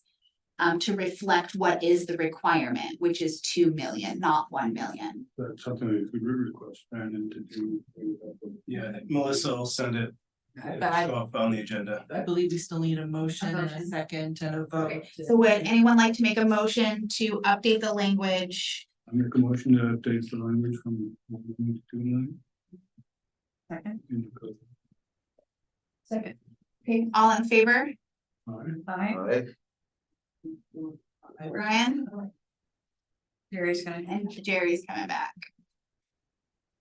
So I'm not really clear, is this gonna, It's not changing anything, we're just making sure that the language is consistent and matches what is the actual requirement. so people that want to go to the park and reserve a party for their, I just want to make sure we're not doing something that's gonna make people that are in the lower spectrum of their, you know, what they Oh, can yeah. afford, that we're not. So this particular decision doesn't change anything that already exists. It's just updating the ordinance to reflect what we're actually requiring. The ordinance is old and in error. Okay, Yeah, because I don't know so- what the difference is between $1 million of coverage and $2 million of coverage if I was trying to plan a birthday party for my kid, you know? Yeah, 2 million is pretty average for events and it's super easy to get. It's not too expensive. That's really kind of common for any kind of event insurance. And this is just editing the language in the ordinance to reflect what we're already doing. And as far as the liabilities checklist for parades, that Yes. came straight from the insurance company. Okay. I don't change that. Okay. What I can do is possibly ask for something new from the insurance or take it out all entirely Okay. and make our own checklist or something to that effect. Okay. But I'm not gonna change insurances. Okay. So.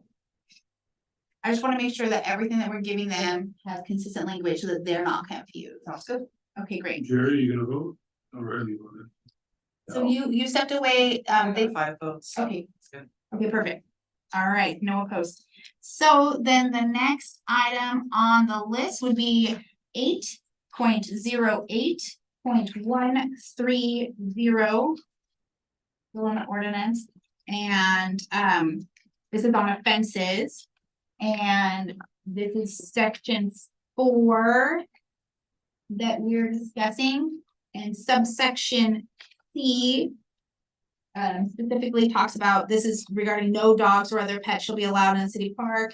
And section C says, dogs being licensed at City Hall, and we discussed striking that since that is no longer applicable. Well, now that we have off these dog parks, Yeah, but that's in the parks. This is talked about in, city park or on public property unless the animals are confined to a vehicle or kept on a leash. And then no animal shall be allowed in any city buildings except for the following exemptions. And one of those is dogs being licensed at City Hall. But since dogs are no longer licensed at City Hall, we discussed striking that since it's no longer applicable. well, it says, you know, the point I'm trying to make here, it says no dog or other pet shall be allowed in a city park or upon public property unless the said animal are confined to a vehicle or kept on a leash. Well, we have an off leash dog park now, actually 2 of them, whether it's not fenced, yeah. Yeah, we have 3 of them, yeah. So, Well, we're talking about the licensing of dogs. Right, this we're talking specifically about where the fact that no animals are allowed in city buildings except for these following exemptions. It's kind of a given exception that they are allowed off leash in the off leash dog parks since those are designated and marked. But this particular comment is just about allowing animals in city buildings While they're being licensed. but while not they're being being licensed. Yeah, so that's, But we no longer license them at City Hall. Where do they get licensed? I believe it was at the police. Sheriff's office. The sheriff's office? Sheriff's office, huh? so there, I move to strike that. C in the offenses, number 4C. Would anyone like to second that? sure, I'll second that. Jerry? Okay, all in favor of striking line C of section 4? All right. Any opposed? Okay. Thank you so much. Moving on to, in the special use permit itself, there was the pay fee schedule that we had discussed.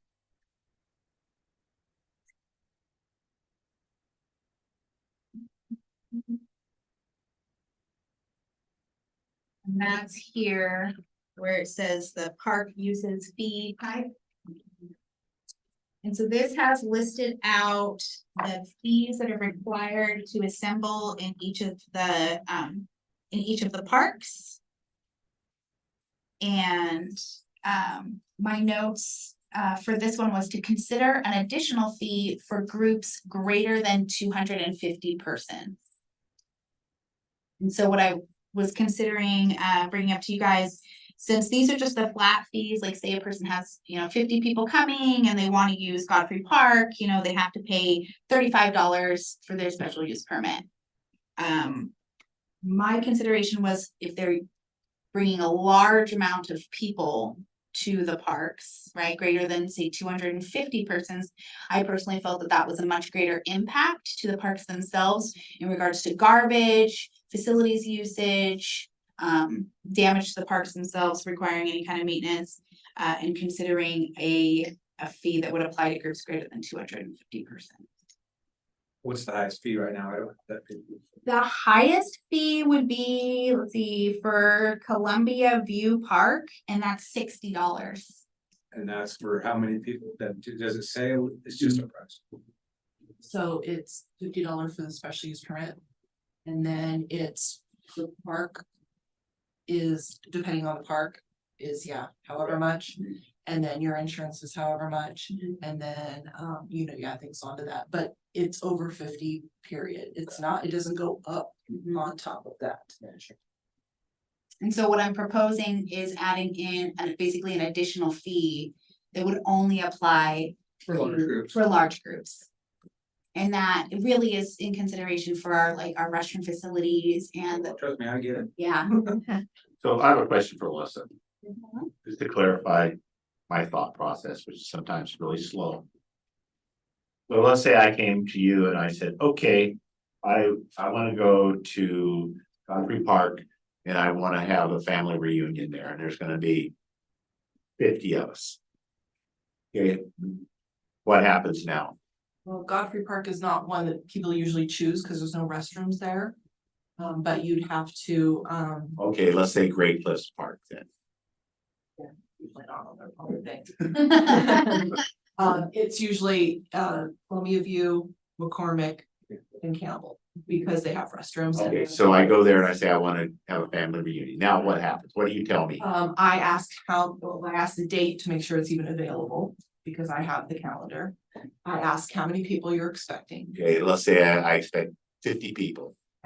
Then I put in a temporary reservation. I get her contact information. And I send you the special use permit, and I tell you ahead of time what you're gonna expect, because you're over 50, you're gonna need insurance, you're gonna need. Okay, so let's go through that. How much would I have to pay for insurance? I would tell you to contact your renter's insurance or your homeowner's insurance to find that out. That's not something I provide. So do I have to prove to you that I have that? Yes, it's a statement page. I've seen a bajillion of them. I even have some kind of whited out examples if you're really not getting it. I've even called insurance companies before. Okay, I've got insurance. Not getting it. Okay, so you've proven your insurance. Now we're assuming that you've also got a hold of me 45 days in advance. If not, if it's less than 30, there's a good chance you're not getting it anyway, because your party's too large, you don't have enough time to get all your ducks in a row.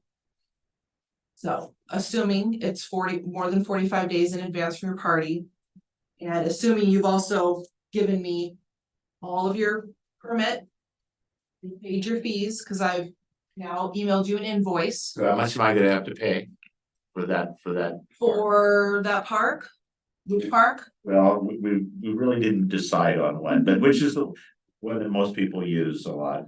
Say McCormick. McCormick, yeah. Okay, let's say McCormick, okay. So McCormick, you're gonna pay $40 for the use for the day of the park.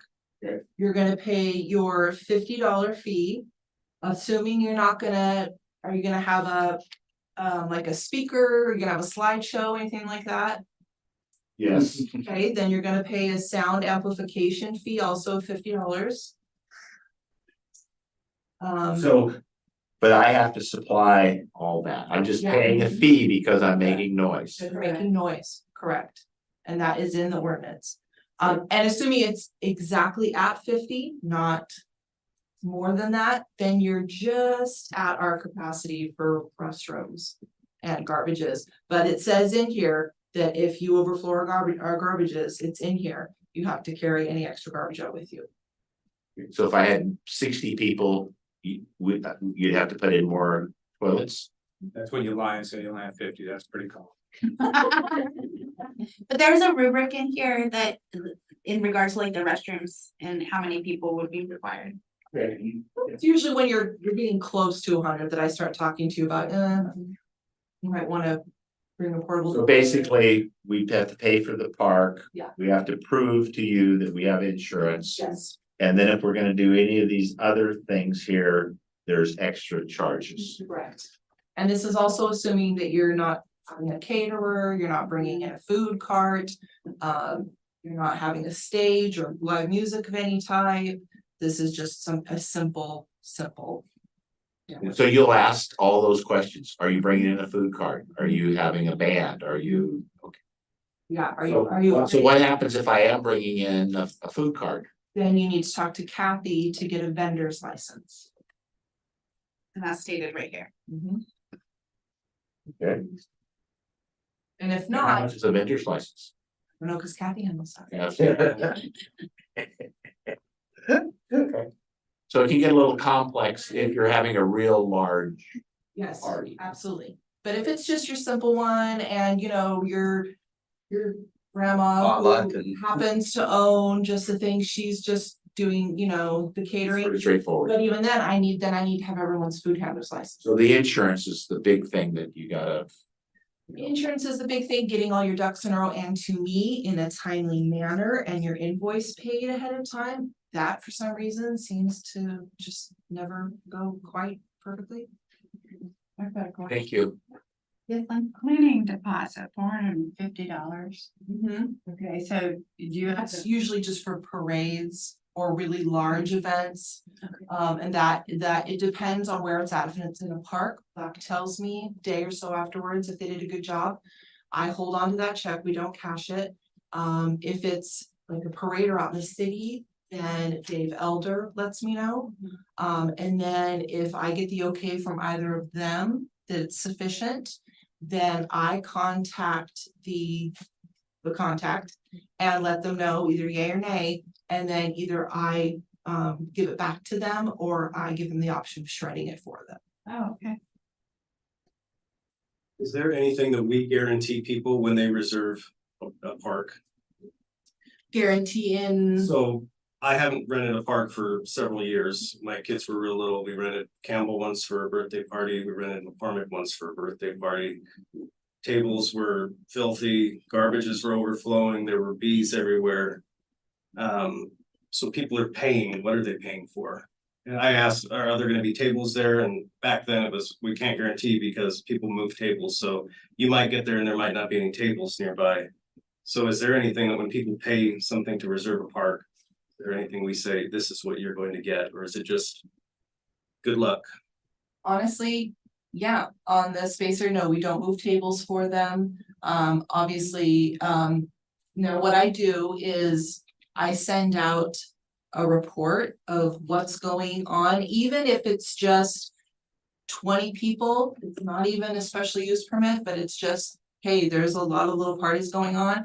That does go out to Buck and to Tori on a consistent basis, so they kind of know, hey, look, there's a lot of groups coming, so they know ahead of time. You know, we got a lot of people coming in, or this big group's coming in, you know, you might want to take a gander.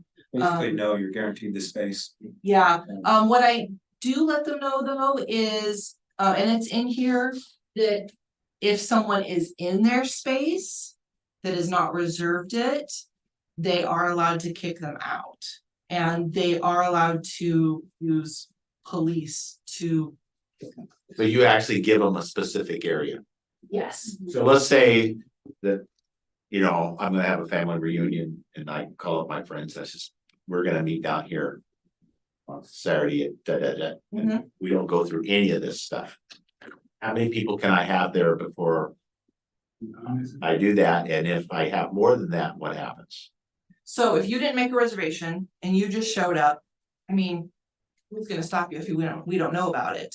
But if someone else has that Yeah, let's say reservation, someone, yeah, they go down, and even if it's just a reservation they made online for only 10 people, they can print out their receipt. And if they show you their receipt and you won't leave, they can call police non-emergency, and with that proof, they will force you to move. We did have one event that happened this Yeah. summer. so I didn't know, I don't do, on the park commission, I didn't know all this stuff, so. So if someone just wants to have a small group, they can, for $10, do they call you? They can, I urge them though to do it themselves online, because then it pushes them through the waivers, they put in their credit card information, that way I'm not handling And it. you charge them, and the city charges them $10? It depends on the park, but it's per 3-hour increment. Okay, And in my defense, we do look at everything that's scheduled and unless it sends to us, and if an event's on a Saturday or Sunday. Friday evening before we go, oh, we're emptying every can, we're checking everything we can do before we're, of course, in overtime time, but. Yeah, we will come in, like for Veterans Day, we'll come in and grab garbages, clean the bathrooms. I came in and hauled the chairs away on Saturday. We do our best to try to accommodate the reservations, but there really is no guarantee that a bunch of kids didn't pack those picnic tables over and throw them in the creek right before your event. It's just life, you know? But like McCormick Park only has 3 reservable spaces. But that doesn't mean that there could be 100 people down by the creek that, grabbed a picnic table and dragged it down there. So just because there's 3 reservable spaces, I've only got maybe 60 to 80 people at, doesn't mean that park can't be full with hundreds on any given day that don't have to have a reservation. It's a big park. For the most part, it works. Can we just, I maybe got two complaints this summer about that kind of thing where, the garbages were full. I'm like, I'm sorry, it's August. Like, it's a We had weekend it in be a August. Sunday and the garbages don't get emptied on Saturday and you had events there before. Odds are, things are gonna fill up pretty quick. Right, yeah. Is there like a way to get a refund? If something like that happens, cause this last summer I was at a party at McCormick Park, and the people, they were having a party before us. And without a permit or anything, and they're like, we're not moving, it's my kid's birthday party, and we don't got the heart to kick somebody out on a kid's birthday party, like, I know we reserved it. Yeah, you know. I can kind of gauge the person I'm talking to, like one gal I had, she was really cool about it, but she bought bee spray and she bought bags and she had cleaned up from the previous person. And so I credited back to her account, her fee, so that way when she comes back, she has a credit for the next time. Other people are like, I don't worry about it, so I kind of gauge who I'm talking to, but it's always a possibility. Okay. It'd be nice. So we're running a little short on time and I'd like to really try to wrap this up today so that we don't have to do this again. And so in regards to considering an additional fee for groups greater than 250 persons, does anyone else want to consider that, or do you think this extra, or what do you think? I think it's a good idea. How much are you talking? Considering the fact that I personally feel our fees are, I don't know, almost a little low for some of the spaces, you know, I would say I would like to consider at least a $50 additional fee for groups greater than 250 persons, if not $100 additional fee for groups greater than 250 persons. Can we not do something? So you're saying, so special use right now is 50 for anyone over 50, so you want it to be 100 to 150 for a group of 250? Mind you, they're also 250, they're having to buy multiple porta potties, multiple dumpsters. Right. Yeah, so maybe, knowing that they have to do, they're supposed to provide the additional amenities, I still think it would be appropriate to add on an additional $50 fee for groups greater than 250 persons. So it wouldn't apply to anyone from 50 to 250, but once they've reached that 250, they have an additional fee. How much does it cost for a porta potty? Pretty expensive, actually. You know what? Don't know for I sure. don't know off the top of my head. $100 a day. Huh? I think it's $100 a day. Right? Melissa, how many functions has there been when there's been 250 people in a park? Is it common? It's not uncommon, the Okay. disc golf, tournaments or, Okay. The big parade, which they say they're not gonna do anymore. well, I'm saying, besides the big parades, just in a park. Is that baseball tournaments also, softball tournaments type thing or not? No, they don't. No, not so much. There's not usually that many people there at one time. They might be revolving in and out. 60 or 80 maybe. Just curious. They do, it does happen though. It does Well, happen. it does happen, but it's really not common. Right, it's not the everyday, right? Maybe one every 2 months. Okay. Maybe In the summer. in summer, yeah. So Buck, if Now- there was when there is one that has 250 people at it. Does that usually require you and your crew to spend more time? It can. It depends on the park and how it's set up and how things are moved. I mean, I wouldn't say a lot to where it's a burden. Most people are pretty self-sufficient. We just try to do our best to accommodate them. I don't think it's nothing major, no. You know, one of the things we could do. For like the cleaning deposit, if it's a bigger group, we could say, hey, you have to, put in a larger cleaning deposit. And then, like you say, you hold that check. And so Buck says, hey, these people spray painted tables, they trash the place, then. Left glitter behind all over. Yeah, the I think it place. required a lot more work than. You're in confetti.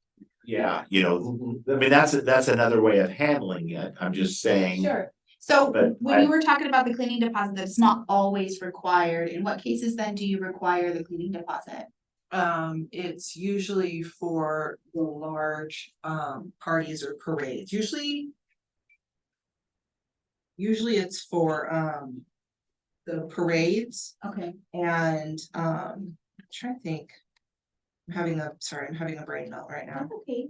Because is that something that we could require the cleaning deposit for groups greater than 250? But then if we don't have to go and, muck out the bathrooms immediately, or, there's not a lot of damage, that they could get that back instead of having just an additional fee. It's just an investment into making sure they're keeping the park clean.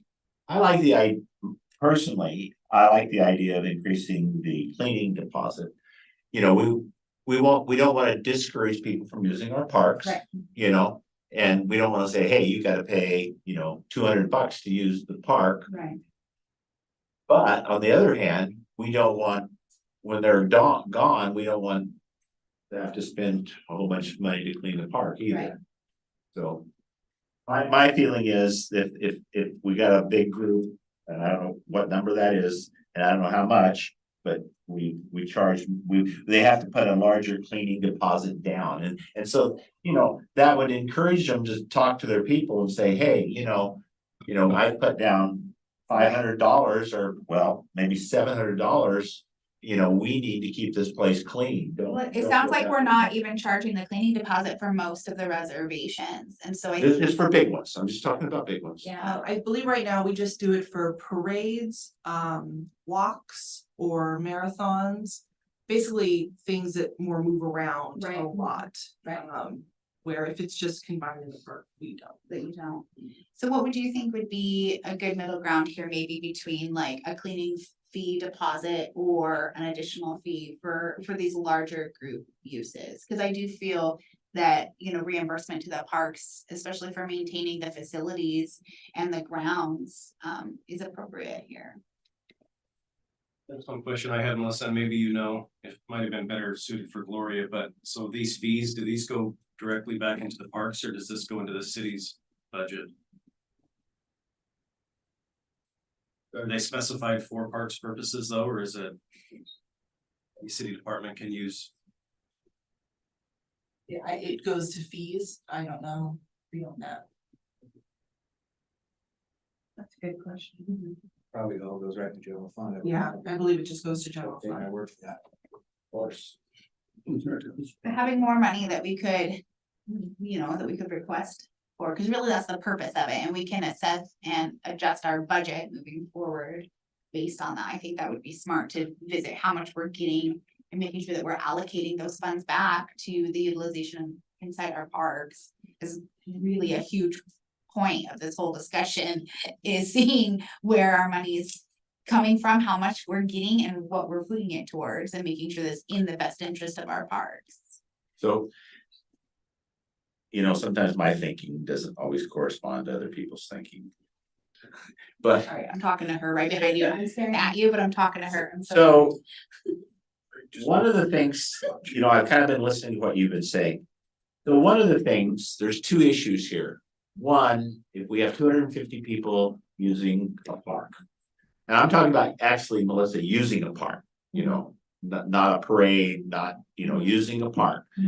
So if 250 people are going to use the park, I have basically no problem with charging a little bit more to use that for what you said. I never really thought about that, but I think that's a very, very valid point.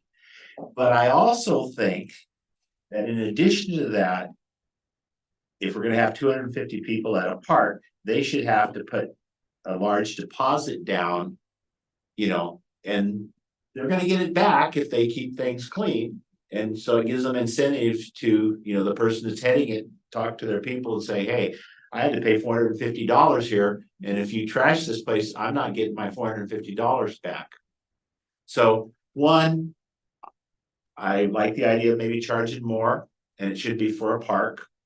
And I also like the idea that if there's 250 people, they do have to put down a cleaning process. Because 250 people are a lot of people. It is a lot of people. That's why I picked that number, because it's really, these are your much larger groups. They're not near as frequent. I don't think it's going to impact the overall usage of the parks. And I think that these people are going to be more invested in it. And so you're wanting to do both then, a small additional fee for greater than 250% and the deposit. Require the cleaning deposit. Yes, that would be my feelings right now. And that's just my opinion. I'm always flexible. What do you think, Lynn? I agree with that. Yeah, so would you like to make a motion for that? Sure. I would say that if we have 250 people or more at a park or any activity that we charge, they have to pay a fee of $50. no, more than $50. Cause it already is 50. It already is $50. Right, but in addition to this. Yeah, let's say $100. I So mean, an additional $100 on top of the fee they're already paying for the park. no, they have to pay a fee of $100. And then, Special use permit. yeah, for a large group. Because what you're doing They have to is pay you're 100. doing resolution, so you'd have to make a motion. Okay, I make a motion that if there's a group of 250 or more, they have to pay a park fee of $100. And in addition to that, they also have to put down the standard $450 cleaning deposit, which they will get back if the area is clean. Okay. Would anyone like to second that? Second. Lynn? All in favor? So just so you know, those are two separate things. Okay. So the fee schedule is a resolution Okay. that has to be changed by city council. The moving the cleaning deposit around, that's administrative. Okay. So I'm typing them both separately. Okay, perfect. So do we need to do something different? No, you only have to make motions for city council. council. Administrative, you more make recommendations and they filter their way through administration. The ones that are all administrative, make your list and give it to me. Okay, so that would be the 250 cleaning fee. Proposed cleaning deposit for groups of 250 or more. Okay, And so the other one's gonna go to the city council right. for the Any increase. for changes $100. in ordinances or resolutions, those are city rules, so you have to go through. Get the chain for that. Perfect. Okay. All right, and was there any opposed? Brian? I have some thoughts on them. You're muted now. There you go. Okay, so yeah, I just think that it's, I don't know, I have weird feelings about it because I believe it's our jobs to provide safe, beautiful places for people to come recreate. So I mean, we're not really in it to make money. So I do think we need to cover our costs. And so I'm kind of thinking about what Buck said. It doesn't really impact us all that much. If that's the case, then I would hate to raise rates on people because, like, in my opinion, like, parks is something provided by the city for everyone in the city to enjoy. And I don't want to see us pushing people away by fees. That's my thought on it. We made a resolution and things, and like I say, I'm flexible. I totally agree with that statement. But if I have no problem with going back where they have to pay $50 versus the 100, doesn't have to go to the city council. But I definitely feel like they should put down the cleaning fee because, I agree that, we want to encourage people to use the parks. We don't want to put paperwork in front of them. But likewise, if they're doing damage and it's costing more money, then they should have to, they should have to foot the bill on that, not. Well, the fee bill is, I mean, it's in excess of $450. And should we say something that you also have to cover anything in excess of $450?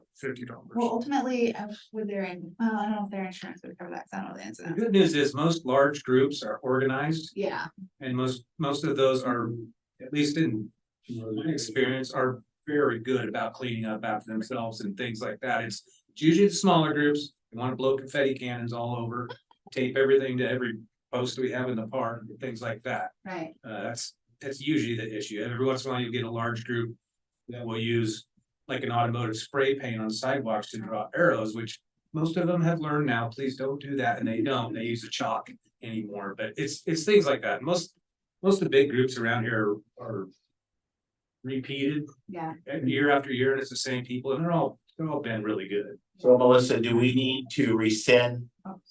Well, do you guys want to, as a group, want to rescind that motion then, or do you want to continue to have it stand? I'm just agreeing with you. Yeah, I'm good with leaving it at a $50 fee, but they have to have a $450 cleaning deposit. Okay, so they'd like to rescind the motion, Okay, but they would like to request still to Buck okay. that groups greater than 250 have to supply the $450 cleaning deposit. Everything's covered. So everything's covered. Okay, perfect. Then we can move on to under agreements and conditions. Which is gonna be, should just be the very next page. Number 4, it is listed, we discussed changing wording to remove when required and replace it as required. So it is understood that the organization, group, or individual is adequately insured for the nature and duration of the activity to be undertaken, and that proof of insurance will be provided to the city when required. But since it is always required, we discussed changing the verbiage to as required. And what page is that on again? So it's the very next page following the pay scale we just talked about. It's under agreements and conditions. That's number 4. Yeah. Thank you.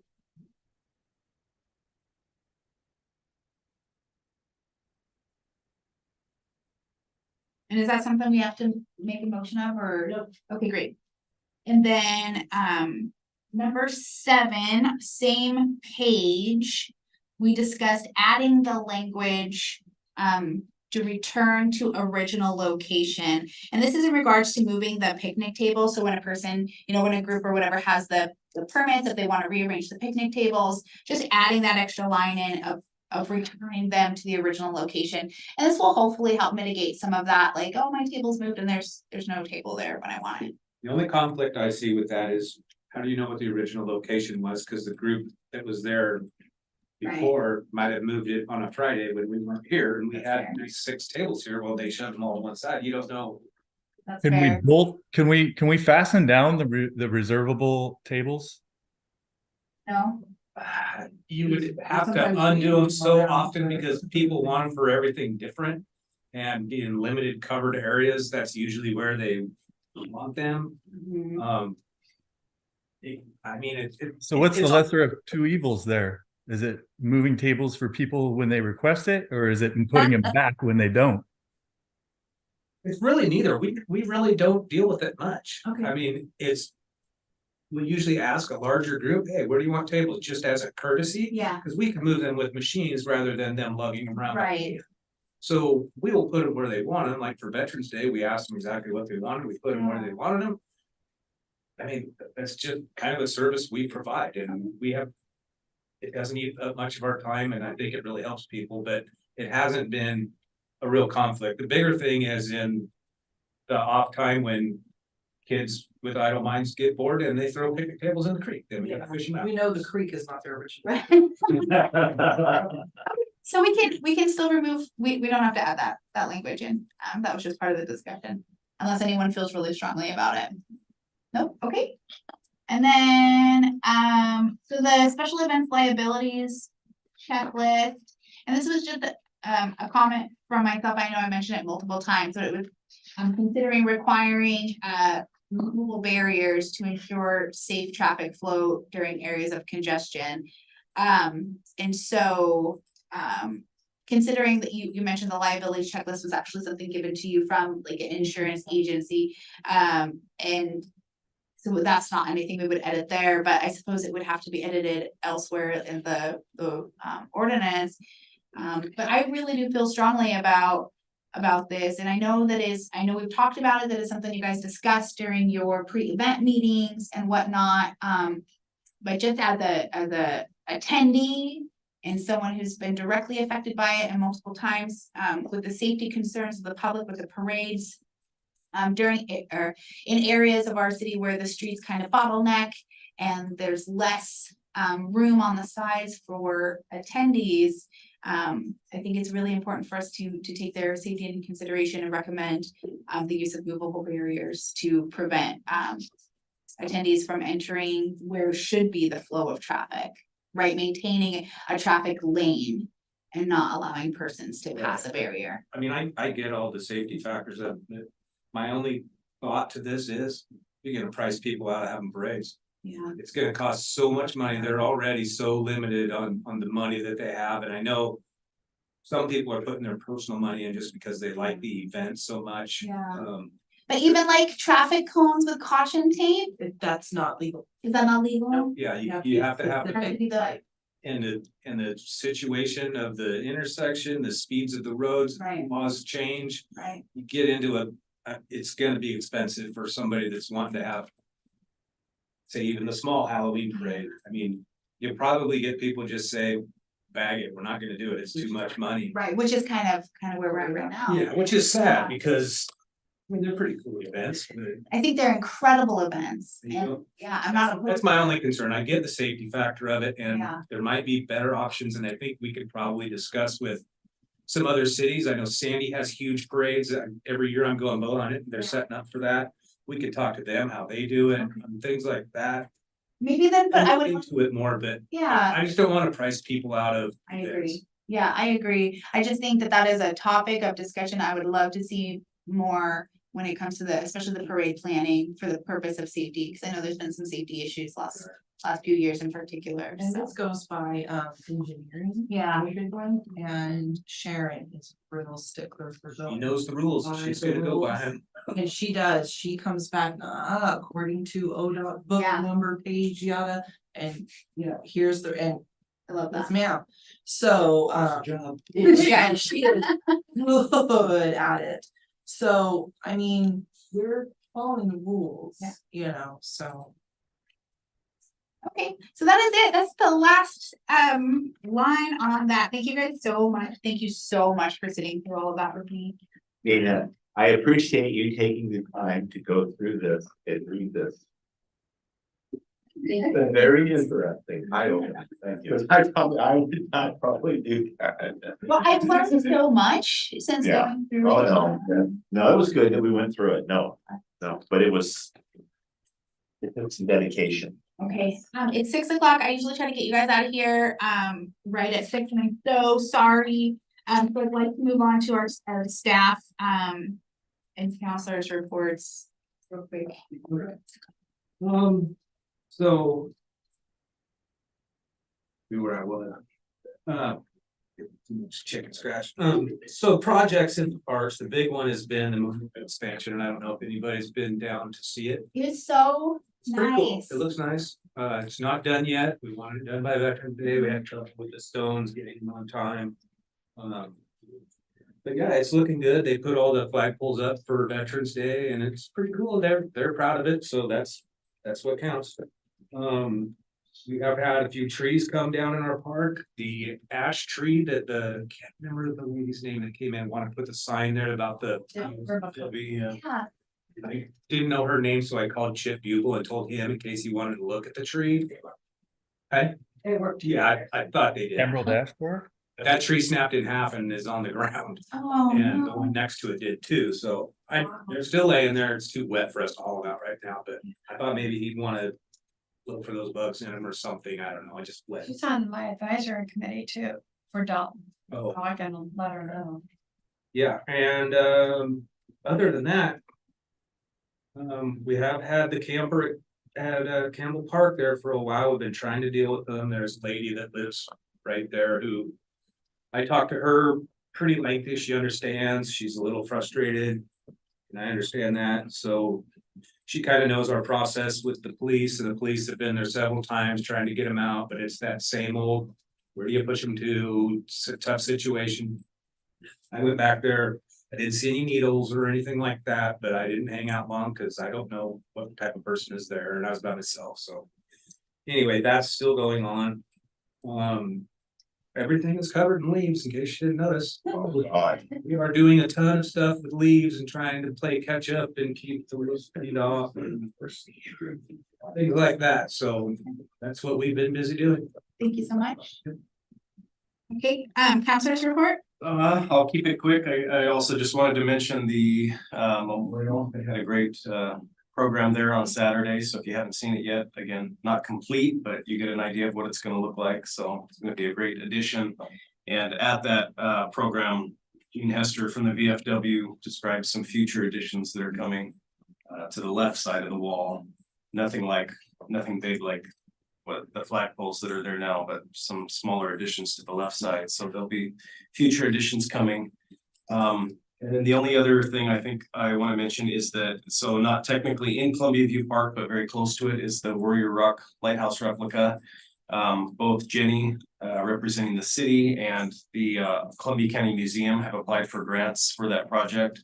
So to replace the existing structure there and replace it with something that's a lot more historically accurate, not so much of an eyesore, and then also provide some signage about what it is and what its purpose is. So hopefully be hearing back whether we got the money for those projects pretty soon. So Would that be more like what the lighthouse is now? no, so the one now replaced the original structure that was, I think, replaced in 1932. Oh, So, yeah, I can show you some pictures of what it looked like. I'd love to see that. Yeah, so I think it'll be a big, a lot better, something to look at when you're down in Columbia View Park, so. Is that gonna be contracted or is that a Roger thing? Sounds like a Roger thing, as long as they get it going. Good asked. I think that's it, though. Oh, thank you so much. And regarding meeting updates, we can go through a little bit more thoroughly at our December meeting and talk about anything big that's been coming up on like the planning commission or the city council updates.